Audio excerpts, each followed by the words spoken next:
Stephen A., I got a little excited about that. Dez denying his allegations. Obviously, we just heard the sound. What's your reaction? My honest reaction, Molly, Skip, I usually don't like to do this.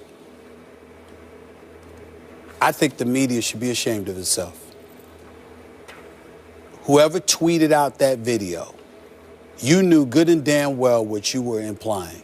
You were implying that while Ricardo Lockett was on the turf, motionless, potentially paralyzed for all we know, that Dez Bryant, whatever you read from his lips, whatever you said, I don't care what he said. You know, when somebody said, well, that's what you get or whatever the case, unless you know definitively that he is talking about Ricardo Lockett to create a stir where there could be a question about a football player literally mocking a guy on the field, laying motionless for minutes.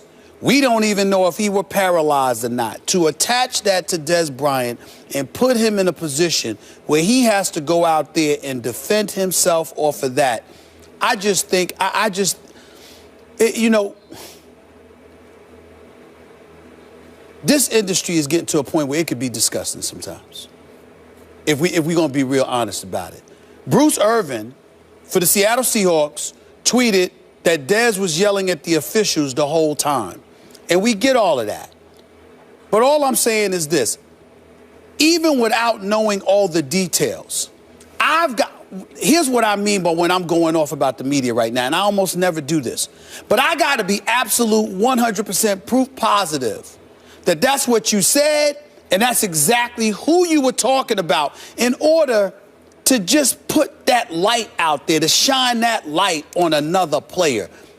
These guys go out there, we report on them, we ain't playing the NFL. Yeah, I'm going to talk about you if you're playing like garbage, just like I'm going to talk about you if you're great. But if it's something along this line where you, listen, Ricardo Lockett's in the hospital in Dallas. He hasn't gotten home yet. His family is with him. I got a text from one of his friends this morning said Marshawn Lynch has been by his side. He refused to leave with the team. He's been with them all night long. You got people worried about this brother and what's going to happen to him.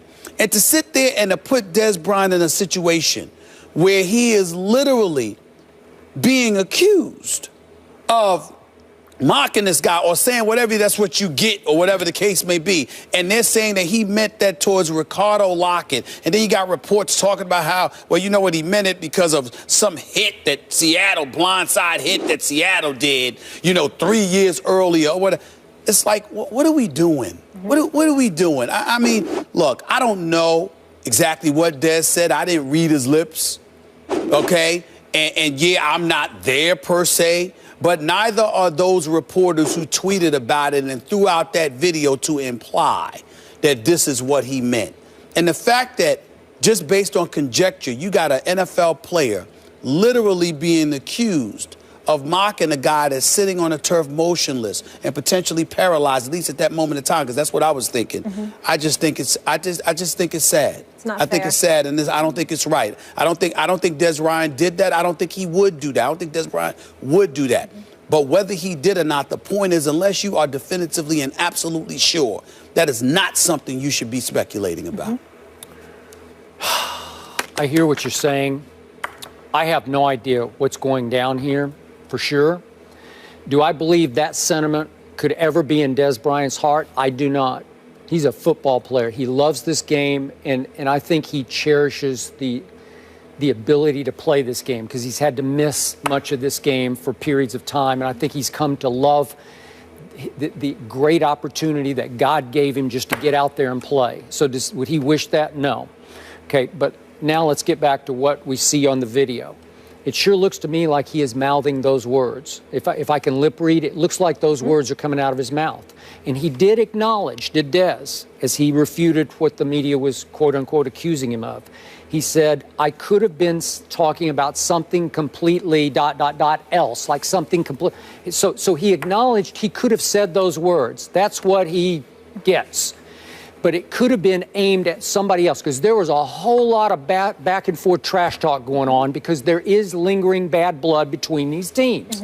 And I'm sure some of the Seattle players were not happy with this Heath kid who laid out Lockett as a Cowboy special teamers. Even though I thought it was a brutal but a legal hit, it did draw a flag. That's fine with me. It's almost like just on principle it deserved a flag, not by the letter of the law. This is a violent game that's going on out there. We know this, and the most dangerous time is on punt returns. No longer kickoff returns. They've sort of legalized some of the, they've sort of taken some of the brutality out of kickoff returns.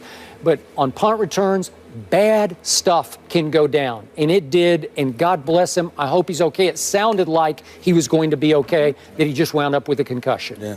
But I don't know if Dez got caught up in the moment defending his teammate, and they're going back and forth. I don't know. The comment could have been aimed at somebody else. That's what he gets, meaning Agreed. Who knows? Mm-hmm. That's what Richard Sherman gets, or Earl Thomas gets, or who knows who we know Dez. He plays with such emotion, such passion, such rage to win. His emotions could spill over, and it was directed at somebody else as he's trying to defend his teammate who delivered the blow. So I don't know what it was, but I don't believe that's in Dez Bryant's heart. I just don't. But it looks bad on the surface because it looks like he said that at that moment. But let's also understand why it looks bad. Skip Bayless, these aren't bloggers that just tweeted out something or saw something on their television screen, clipped it with their camera phone, and then went from there, and it's on Twitter or something like that. These are journalists who were at the game who tweeted it out, according to the reports anyway. I'm saying that you have a responsibility. But they didn't make it up. Yeah, but it's not a matter of making it up. You have a responsibility to at least go down there and ask this man the question before Absolutely. you have context. and have context before you just tweet it out for the world. Yeah. And all of a sudden it gains momentum to the point where Dez Bryant gets back in the locker room and he's hearing all of this stuff. The guy who tweeted it out wasn't at the game. I'm pretty sure he's from Houston, right? I don't know. Fox 26 in Houston. I didn't know. I think he posted it just off. He's just using He took the footage off the broadcast. Right? Okay. All right. So they're reacting. The reporters at the game are reacting to what they saw. Anybody could have seen it. Anybody could have pulled it off. We all saw it. I saw it on TV. Yeah. I saw it on TV. But what I'm saying to you is that it's unfair that he walks into a locker room and rather than just ask him the question, he has to fight off accusations. That's entirely different. Asking somebody what went on at that particular moment, what were you saying, et cetera, is entirely different than somebody walking into their locker room, being in front of the media, and having to fight off accusations. You and I both know that half the battle, most of the time, half the battle is fighting off one's interpretation than fighting off facts. Yep. And when you have to walk up in there and you're confronted by those accusations that somebody would literally sit up there and say, you know what, that's what you were doing. It looks like that's what you were doing. That's pretty bad. That's pretty bad, is all I'm saying. The media is not out of bounds to ask that question. I'm not saying they're out of bounds to ask the question. I'm saying they're out of bounds to sit there and paint a picture as if he is guilty of something that he has to refute. We didn't know. We didn't know what he was saying. And Bruce Irvin had to go out there in the tweet and basically say, again, he wasn't talking to us. He was talking to the officials. I'm saying asking the question and being blind and just wanting to know is entirely different than him fending off an interpretation of that magnitude. This is not a fight. This is not a sideline rant by Greg Hardy. This is not something like that. This is a player that was on the field that literally looked as if he were paralyzed, and then you juxtapose that to Dez Bryant saying that's what you get. That's very, very incendiary. But he uttered what surely appear to be those words moments after he's prone on the turf. Right. Okay, so it's fair to ask. But guys guys were talking and guys were arguing. Again, I'm going to repeat myself. I'm not saying the question shouldn't have been asked. I'm saying he wasn't just being asked a question. He was fending off accusations. Well, you know what would have been nice? If Dez had just said, hey, I know that looked bad, but I was talking to Bennett or whoever it was. I got that. I got that, and that's fair. But at the same time, a lot of times we anticipate and expect athletes to communicate in manners that we would when they're just not capable at it, particularly when you're in the heat of the moment. All I'm trying to say is that it's not about even the accusations that he had to fend off. It's about the fact that it's those specific accusations. If it's something far more innocuous, that's different. But when you sit up there and you have to fend off accusations that you literally were saying that's what you get about a guy that could have been paralyzed on the field, it's just something that, to some small degree at least, is a bit inhumane when you don't take into consideration the kind of way that can sully somebody's name. In the history of this very violent sport,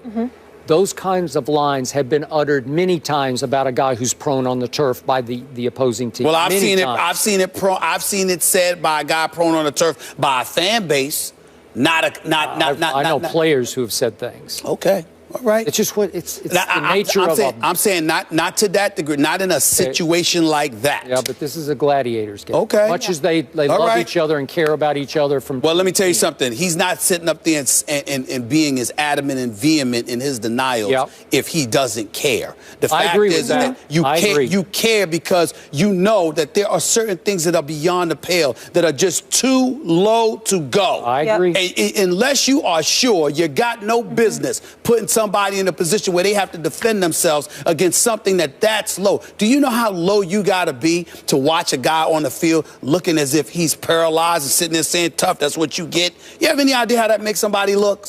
I can't. To me, there's just lines that should not be crossed by us. And I think in this particular case, it was. To use RG3's term, maybe a victim of clickbait? We don't know. It was a tough day for game